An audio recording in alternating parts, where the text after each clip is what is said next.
ఆఖరికి కురిసేది ఆటన సిక్కలానా పరుగు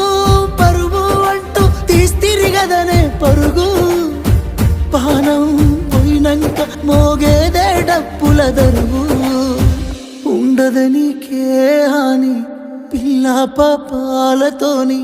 హాయిగా బతుకేను వందేళ్ళు